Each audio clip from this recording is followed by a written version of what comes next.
Hello, hello mga madam! Nandito na naman ang kapitbahay ng madam.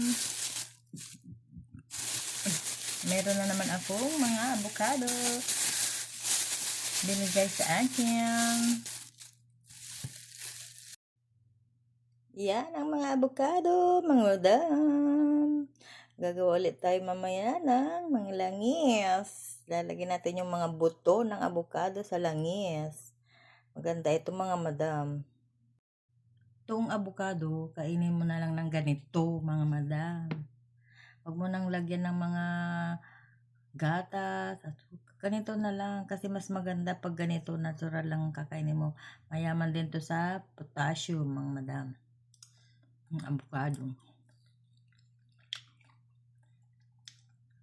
Masarap. Tamang-tama lang.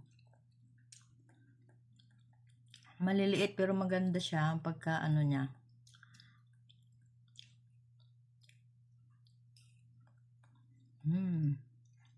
Masarap ang avocado. Binigay sa akin. Ang sabi ng pamangkin ko dyan. Binigay. Galing ito ng Quezon mga madam.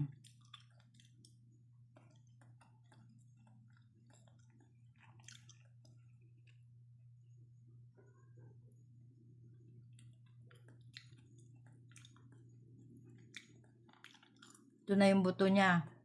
Ibababad ko ito sa langis. O kaya ibababad mo din sa alcohol. Maganda ito mga madam, pampahid-pahid sa mga masakit-sakit na mga kasukasuan. Maganda siya.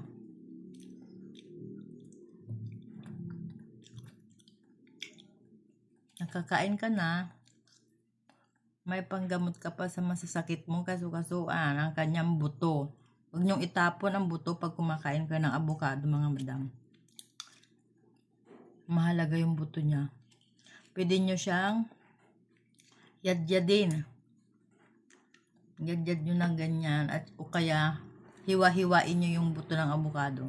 Tapos ibabad nyo na siya sa alcohol o kaya sa langis. Yung iba nilalagyan nila ng epicacine oil. Para ano, maganda din sa pakiramdam, parang mentol.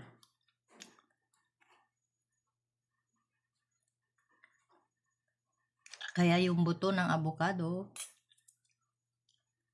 huwag nyong itapon. Mahalaga ito mga madam. Kailangan natin ito. Maganda ito, pampahid-pahid.